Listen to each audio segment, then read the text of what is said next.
Hello, hello. Hi, and welcome back to, or welcome back to Cosmic Lovers Tarot. Sorry, these intros are still so awkward for me. I'll get there. So this is a reading for Aquarius. There's your cat pin. And, yeah, today's reading is a timeless reading. So if you found your way to the reading today, then it is for you. We're going to have some fun today, I think. Because, yeah, I just want to play around today. So, I usually do like a legit spread, but I think instead we're just gonna kind of tool around. So, let me take a note real quick here.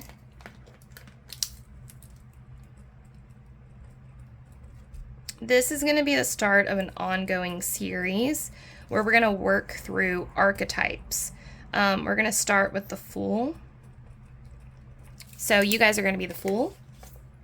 And I'll explain what all that means in a second. So first of all, this is a timeless reading. So if you found your way to this video, there are messages here for you today. As always, just take what resonates and leave anything that doesn't. So we are going to be looking at the archetype of the Fool, which is all about taking chances, jumping headfirst off the cliff with reckless abandon. So if there's something in your life that you've been wanting to pull the trigger on or make the jump, and either you're scared or you just haven't been able to do that yet, we're going to see exactly what's going on and why it's difficult for you to do this. So first up, I'm going to find the Fool.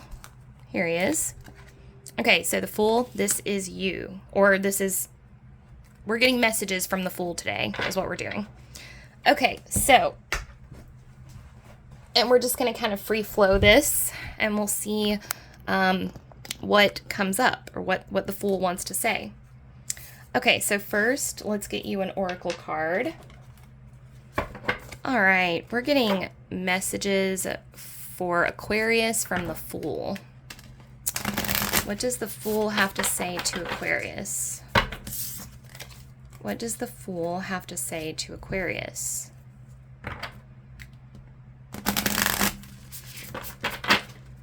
Okay, what does the Fool have to say to Aquarius? All right.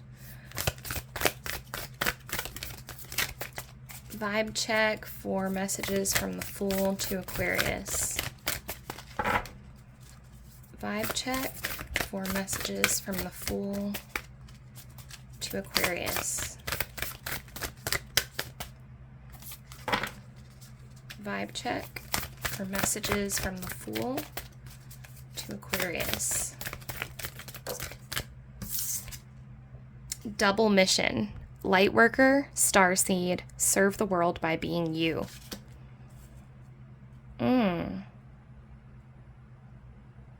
Okay, there's something here about identity.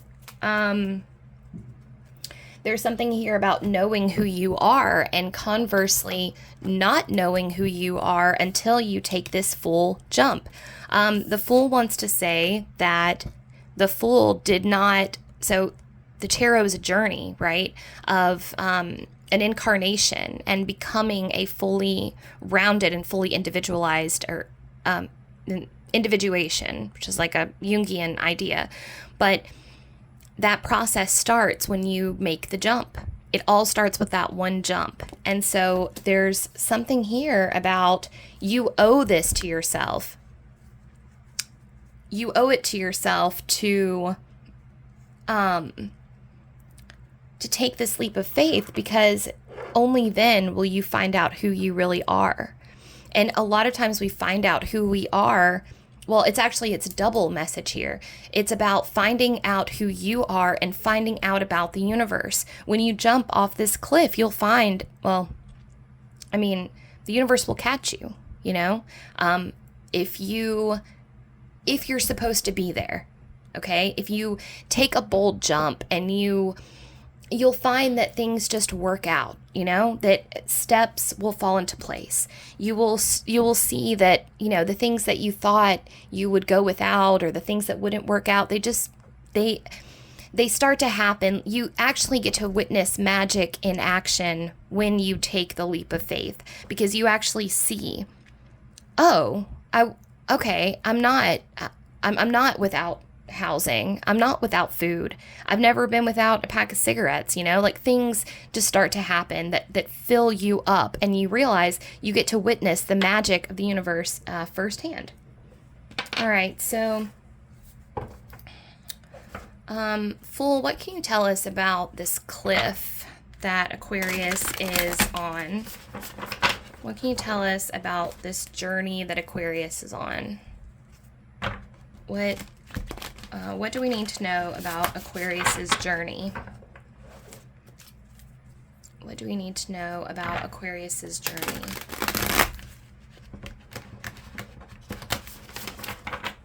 Or the cliff. What do we need to know about the cliff? What do we need to know about the cliff? Ooh, okay. Eight of Wands in reverse. Okay, so I'm kind of building your cliff dive here for you. So okay, there's the Fool. He is going down, down, and this is like the first step in his cliff. Okay, this is his cliff jump. Eight of Wands in reverse. Okay. Fake it till you make it. That's what this is about. So, and thank you for bearing with me during this reading. It's experimental, so I'm kind of figuring it out with y'all as we go along. But Eight of Wands is all about coming into alignment. Eight of Wands is that beautiful, beautiful moment when you are putting out what you're getting back, when things are just happening. There's little sparkles and you're in flow. It is my favorite feeling in the entire world is Eight of Wands. There's nothing like it, you know, it's just, you feel like you're doing what you need to be doing. You didn't leave your energy somewhere back last week and you're trying to find it. You're not playing catch up on anything. Everything's just happening in real time. You're right where you need to be. Now, yours is in reverse. That's because the message from the Fool is you're not feeling like that right now. And hey, I get it. I'm right there with you. I yearn for that time. The Fool is saying you take that leap of faith, and your alignment will right itself. Sometimes it takes that. It takes you making a bold move and going, you know what? Okay, like one of the things that wants to come through for you is sometimes you have to assume the form you wish to be. You know, it's like it's like the myth of motivation. You know, there's this idea that we have to find motivation. No, we don't. Motivation is a myth. It doesn't exist. You just do things. And then you find motivation within the task itself. But this whole idea of like, I'm not motivated. Well, okay, so what? You know, motivation is a reward that you get for action. It's not the precursor to action. And it's the same thing with this. Change is not the precursor to your jump. The jump is the precursor to the change. The change that you wish to see in your inner world and by extension your outer world, that change starts with you taking a leap of faith. And for some of you, this is another leap of faith. You're being called to go back to a time from before when you were bold and you were brave and you jumped and you expected that you would be caught and you were. And then why would you think that you wouldn't be caught again? You know, the Fool is like, what's the worst that can happen? You know, I mean, the worst that can happen would be you're stuck out somewhere with no friends and, you know, you can't afford to pay your rent, or, you know, you can't, I mean, but that shit happens, but you have to give the universe an opportunity to show you again that it is benevolent and that it is there to support you and it's got your back, right? Okay, so what do we need to know about the journey up ahead? The journey up ahead. What do we need to know about this journey up ahead?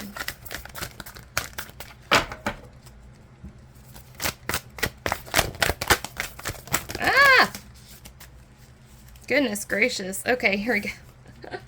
Okay, we'll take these 3 and call it good. Okay, so what do we got here? Oh my god! Look, guys, the Fool! Okay, Fool definitely really wants to talk to us. Okay, so we got double Fool energy popping up over here. Ah, that's so cute. All right, we've got the 6 of Cups, the 7 of Cups, beautiful, and the Chariot. All right, so let's talk about these real quick. All right, the Chariot is about alignment, okay? So we already talked about how you have to make that leap of faith. But, okay, what's cool about this, though, is your Chariot is in alignment, guys. Look, your Chariot is right side up. You are balanced. You are poised. But you're just sitting there. And it's almost like the Fool is like, what's the point of having a Chariot in alignment if you're not going to jump? You know, it's time to jump. It's like your parachute works. Take the leap. You're good. You've got this, you know? Now, what we have, so this is beautiful. This energy right here is fucking beautiful. You look at this rainbow just going straight up to this Fool. Like, that is you. Your chakras are so balanced right now. You are so in alignment.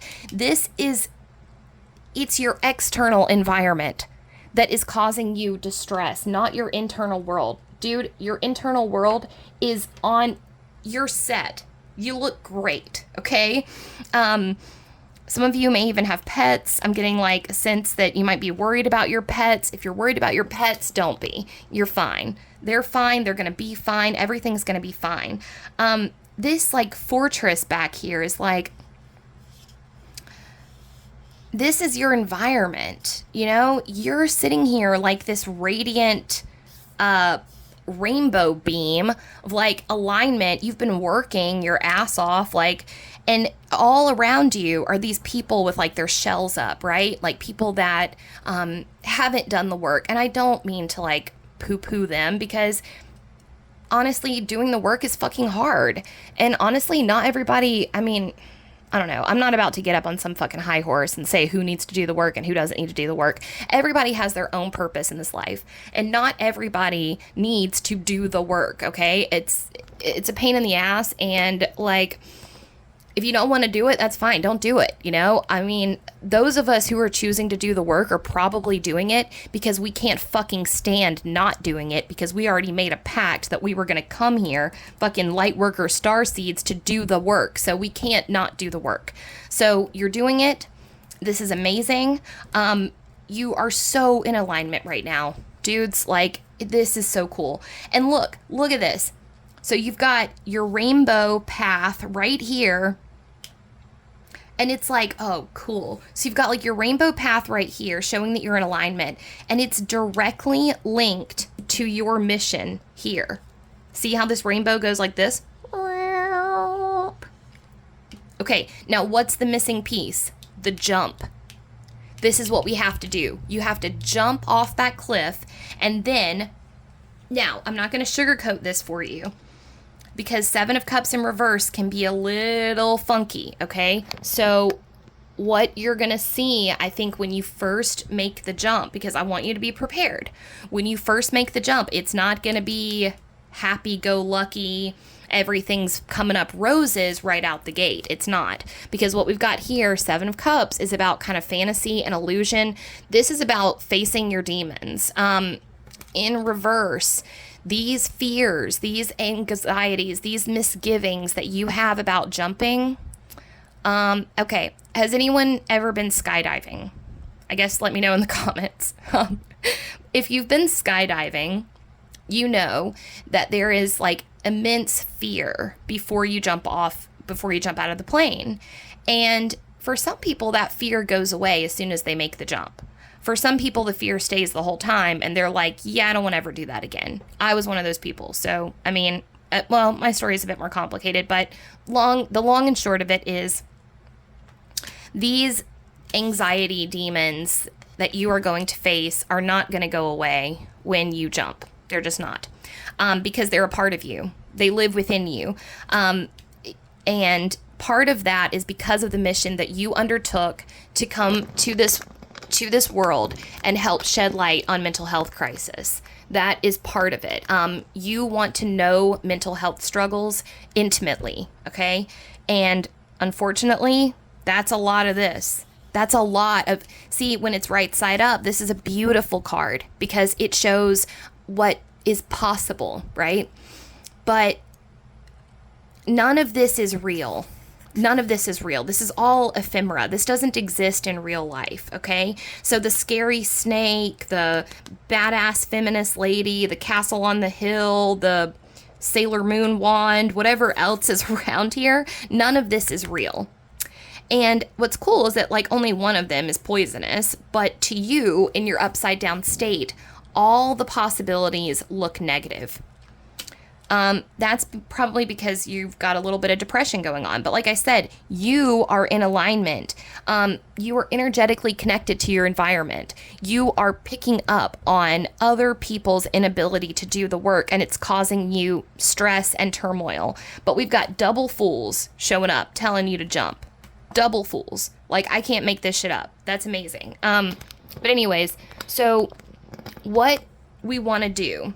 Oh, I want to tell you. So first I want to tell you that when you jump, it's not going to be coming up roses right out the gate. When you land, you're going to be scared. You're going to be anxious. You're going to be going, why the fuck did I do this? But loneliness no more. The soulmate card. So you are going to find your tribe. I get the sense that a lot of you have been really lonely. You've been wondering why you can't seem to meet people, why your relationships are just not the way that they used to be, why your heart feels empty. You know, you are a person, Aquarius, you define yourself by your relationships. We all do. And you're a generous, kind-hearted person that has been in a situation where you're not able to do that. You're not able to show that because you don't have your tribe. You need your tribe. You need your tribe of weirdos. You need your tribe of freak flag flyers. You need your tribe of psychonaut weirdos. Okay, you need them, and they're not here. But they will be. And so even though you're going to be going through kind of like Dark Night of the Soul part 2 with all this anxiety and misgivings and these negative thoughts, which are not going to go away, you are going to learn how to deal with them, but they're not going to go away. They're a part of you because your mental illness is a part of you now. It will always be there. But we're going to figure out ways to mitigate it. And there's going to be people who share the same affliction as you that want to help.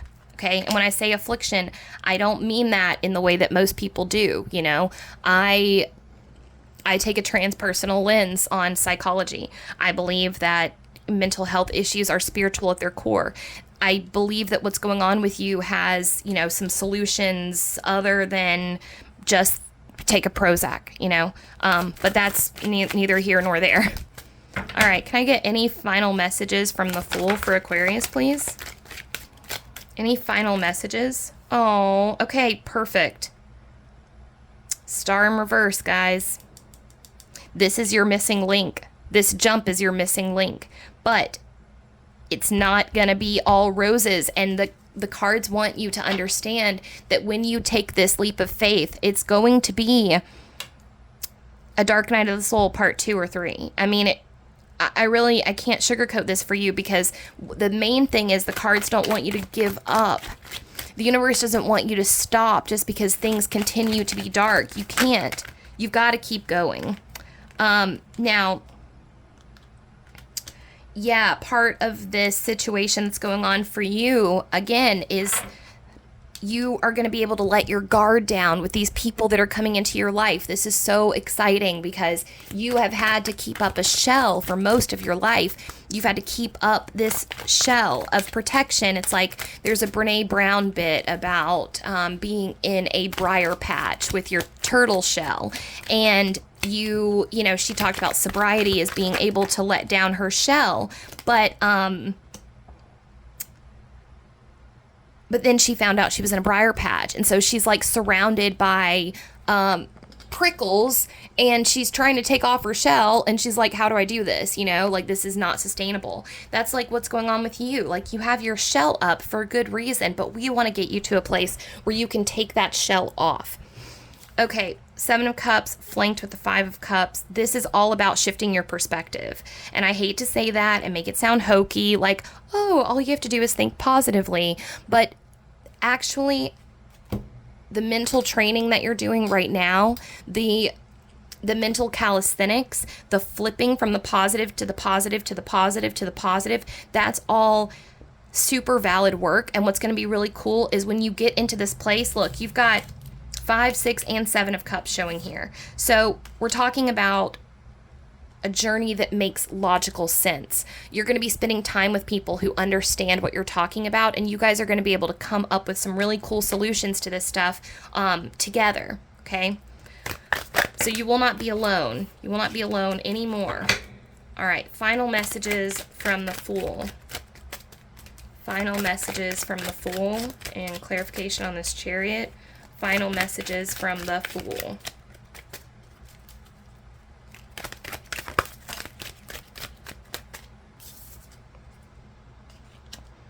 Yeah, 2 of Wands. So right now you're kind of in this incubation phase, you know? Yeah, the Fool flanked by Death. Okay, so yeah. This is an end of a cycle for you. And I think that's why you don't want to jump. And hey, I understand endings are scary as shit. You know, for some of you, you already left this behind. You've done this before, and so the thought of having to come back and do that jump again is just like unfathomable. You can't. And part of it is because you realize that this jump is actually the last one. You know, you're never going to have to do this again. You have left this place once before. You're going to leave it again, and then that's it. You know, this is the end of this life for you. The life that you were living, being defined by your family or the people in your environment with this, where was our castle on the hill? Oh, with the Chariot, right? So being defined by these people who, you know, you love them. Of course you love them, but they're not inspiring to you. They don't make you want to go and change the world. They don't praise you for the things that, I mean, they love you, you know, your families love you, but you are a fucking weirdo, and you need to be around weirdos. You need to be around people who understand that, you know, that astral journeying and lucid dreaming and meditation and cosmic seances and psychedelic journeys are fucking valid. You know, you need to be with somebody, or you need to be with people who understand that spiritual work is work, and applaud what you're doing, you know, because you're working, you're doing the work, you're coming into alignment, and all it seems to be doing is like kind of hurting you because you're pulling yourself further apart from the people in your life. But when it's time to jump, you'll know, because when you jump, you're going to jump, and it's going to be beautiful, but it's not going to be beautiful yet. There is going to be a period, Dark Night of the Soul too, you know, I just want to let you know, but we're going to be able to shift your perspective, and you're not going to have to do it alone. That's the big, big, big thing here. Your Dark Night of the Soul 1, you were alone, and that was for a reason. And I think that your guides are, you know, sorry that you had to do that by yourself, because, you know, nobody should have to do that alone. But the next one, working through this next round of traumas, you're going to have people there. Your tribe is waiting for you with a bountiful cup filled with flowers, just ready to invite you into the conversation. And for your perspective is going to be so valuable, and they're going to be able to hold space for you while you heal. So yes, it's going to be difficult, but it's not going to be like it was before. Thank God, you know, but this is the end of a cycle. So that's why it feels really crazy. All right. I'm going to read you your star seed. oracle, and it gives you a little exercise to do, so I recommend doing it. Also, I just want to thank you guys for kind of playing around with me with that. I don't know, I just felt called to like experiment on camera, so I really appreciate you letting me do that. That was a super fun reading. Lightworker starseed, serve the world by being you. Lightworker starseeds are mission and purpose oriented. Many have the feeling that time's running out and there's something they came here to do, create, or contribute. They're here to grow as souls individually, individual mission, and also to contribute to the planet in some action-oriented way, collective mission. Their collective mission is often answered through a career calling or by devoting their life to something bigger. Until they remember their collective mission, it can feel as if something's missing or that they're forgetting something important. It's common for lightworker starseeds to feel that they're different, and they may carry soul memories of being visible or sharing their voice. As such, they may protect themselves by dimming their light in order to fit in, or by spending time in some sort of closet, such as a spiritual closet. If you pull this card, you're being called to remember your collective mission and step into it even more fully. You're being reminded that your role as a light worker is to light up the world with your presence. This doesn't have to be a great big thing or a decision you need to make. You also don't need to have a great big plan. If you resonate with being a light worker, all you need to do is work out what lights you up, your passions and joys, and keep doing that. When you trust and follow the simple path of things that light you up and then lose yourself in the doing, you'll light up the world without even trying. And now a question for you to think about. How can you serve the world by being you? So yeah, that might be something to maybe free write, journal, or, but yeah, you'll know. When it's time to do the jump, you'll know. And honestly, Aquarius, this reading really spoke to me, so you're in good company. I'm right there with you. I'm feeling a lot of the same things that you're feeling, so maybe it's a collective kind of constraint that we're all under. In any case, it was my pleasure to read your cards today, so thank you so much for hanging out with me. If you would like to chat with me about anything, please feel free to leave a comment down below. And if you enjoyed the video, I'd love it if you gave it a like. And if you want to see more content from me, please subscribe to the channel. All right, thank you. Take care, everybody, and I will see you next time. Bye.